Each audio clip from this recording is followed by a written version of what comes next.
Donc 200 €, c'est pas grand-chose. Ça y est, le J.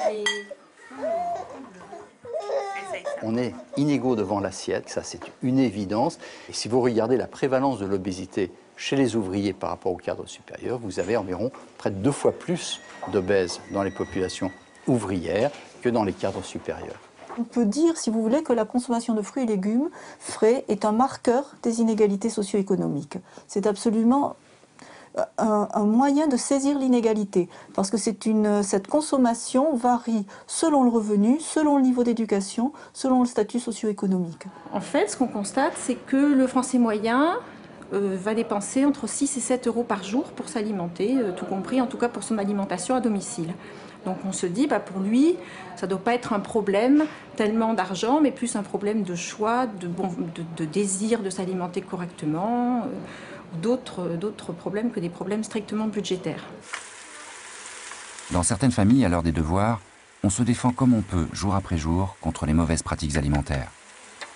Pour une journée, on a besoin d'eau, de 5 fruits et légumes, du pain ou des céréales ou des féculents à chaque repas. D'accord. Les laitages, les poissons, œufs ou viande. c'est pareil. Et puis les graisses, tu vois, ils les ont mis tout en haut et on en a besoin que d'un tout petit peu, en fait. Tu vois, c'est pour ça qu'on a fait une pyramide. Mais les produits sucrés, on les a pas mis parce qu'en fait, on n'en a pas besoin. C'est quelque chose qui n'est pas indispensable à la santé. Tu comprends ? T'as bien dit que quand tu nous as fait notre formation, quand même, il fallait un peu de sucre et ça pouvait... Oui, mais du sucre, tu en trouves dans les fruits et les légumes, dans les céréales, le pain et les féculents. Et c'est tout. Vous savez qu'il y a des recommandations extrêmement précises, et il y en a beaucoup, non seulement sur l'équilibre protéines, lipides, glucides dont on parle souvent, mais aussi sur les apports en toutes les vitamines, tous les minéraux, les oligo-éléments, etc. Et donc, si on utilise des procédés tout simplement de modélisation pour voir quel serait le prix strictement minimum pour respecter l'ensemble de toutes ces contraintes, on s'aperçoit que même un ordinateur, donc qui a une capacité de calcul phénoménale et qui absolument connaît tout sur les aliments et leurs prix, il n'y arrive pas à moins de 3,50 € par jour. On est à 5 à 6 millions de personnes en France qui dépensent moins de 3,5 € par jour pour l'alimentation à domicile. 3,50 € par jour, soit environ 1,50 € par repas, serait donc le minimum vital pour avoir une alimentation équilibrée. Dans un quartier sensible de Clermont-Ferrand, une association de consommateurs, la CLCV, a décidé de tenter l'expérience. On va essayer de relever un triple défi, c'est-à-dire essayer de préparer quelque chose de pas cher, de bon, où on ait du plaisir, et d'équilibrer.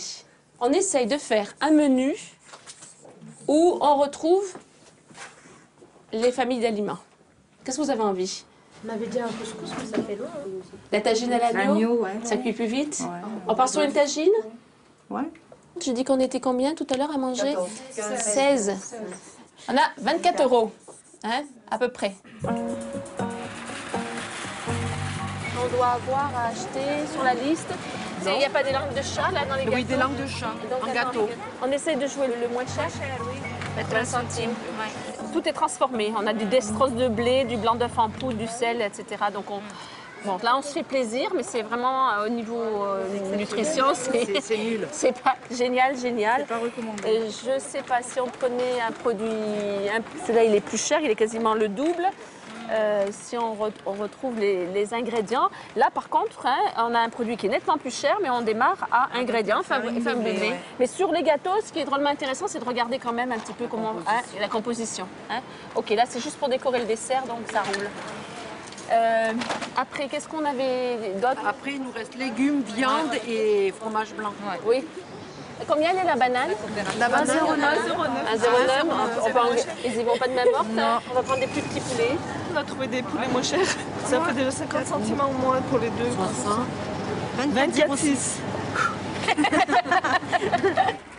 Moi, je trouve qu'aujourd'hui, ça démontre que de toute façon, on a vraiment beaucoup de mal à concilier prix et qualité. Parce que là, on a pratiquement systématiquement pris des produits dans le rayon discount. Mais c'est juste ça. Ça fait partie d'ailleurs. Moins c'est cher. Sur des produits transformés, plus c'est sucré, plus c'est gras. Moins c'est cher, plus on va avoir des fruits et légumes poussés avec des pesticides, etc. Sur la viande, moins c'est cher, plus on va avoir des poulets en batterie, moins de qualité de la façon dont les animaux sont nourris. Il est absolument anormal que toute la population ne puisse pas accéder à une alimentation équilibrée et saine, quoi. Et là, tout de suite, il y a des enjeux qui sont importants, des enjeux qui sont même des enjeux sanitaires.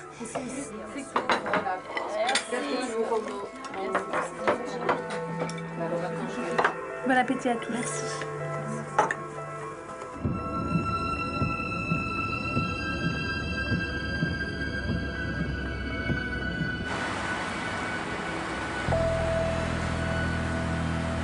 Des enjeux sanitaires aux dimensions d'une épidémie nationale d'obésité et de diabète sucré, dont les plus pauvres seraient aujourd'hui les premières victimes. Les médecins épidémiologistes en mesurent déjà l'impact sur le terrain. En Seine-Saint-Denis, à la maison de quartier de Bondy, un test de dépistage systématique a lieu ce jour-là, quand la médecine de santé publique rencontre des bénéficiaires de l'aide alimentaire. Ça fait au moins 3-4 mois que je ne peux pas travailler, rester à la maison. J'ai pris au moins 25 kilos. Mais vous grignotez, vous oui, tout le temps. mangez toute la journée. Ouais. 14,5 glycémie. Vous êtes juste à la limite. Mais vous creuserez la question la semaine prochaine avec le médecin, d'accord? Et vous avez déjà contrôlé le cholestérol, le diabète? Oui. Pas de diabète, pas de cholestérol? Non. On regarde le sucre, on regarde les graisses, on regarde pas mal de choses qui ont un lien direct avec leur hygiène de vie et surtout l'alimentation. D'habitude, vous m'avez dit que vous aviez 1,33 g. Oui. Enfin, c'est 1,64 g. C'est un petit peu élevé. J'ai mangé le sucre ce matin. Ouais. Mais c'est un tout. Le diabète, c'est pas que le sucre. C'est les graisses. Ouais. Tout ça, ça joue, hein, d'accord? On a vu que les colis qui étaient distribués étaient extrêmement déficitaires, justement dans les aliments nobles, les fruits, les légumes et le poisson. Et très souvent, ces colis, qu'est-ce qu'ils apportent? Ils apportent les produits d'épicerie, quelque chose qui certes va les aider, puisque ça va quand même combler le besoin de manger, mais qui ne va en aucun cas compléter et rééquilibrer une ration qui elle-même est déjà déficiente à la base. On se rend compte qu'on est en train de créer une fracture alimentaire entre ceux qui vont pouvoir consommer sainement et ceux qui n'ont pas le choix et qui vont consommer des produits moins chers et donc bourrés de sel, bourrés de produits, bourrés d'adjuvants et qui donc seront ceux qui seront ensuite qui seront le plus soumis aux maladies, que ce soit obésité, que ce soit hypertension ou que ce soit cancer. Donc vraiment, fracture alimentaire qui provoque une fracture sanitaire.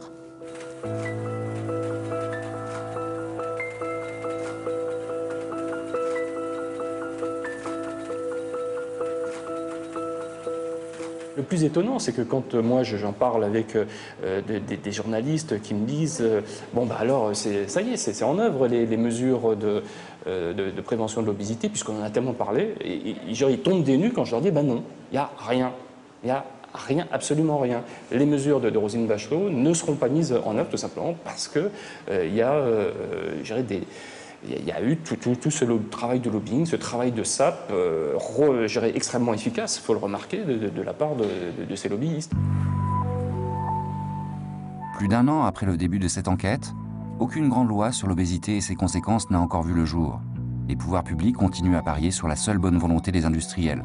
Pourtant, plus personne n'ignore les enjeux de santé publique pour la société de demain.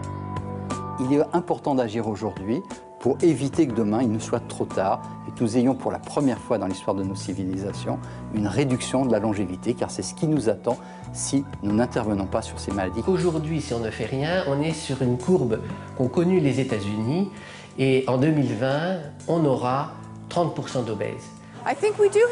Nous, consommateurs, On a encore le pouvoir. Et même si la société essaye de nous faire croire le contraire, en nous disant que nous ne pouvons plus faire la différence, que le combat est inégal et qu'on doit laisser tomber, je pense que nous pouvons tous, à notre niveau, faire des choix pour soutenir un autre modèle d'économie. Je connaissais quelqu'un qui disait dans ma famille, comportez-vous en mouton et vous finirez en côtelette. We must win this battle.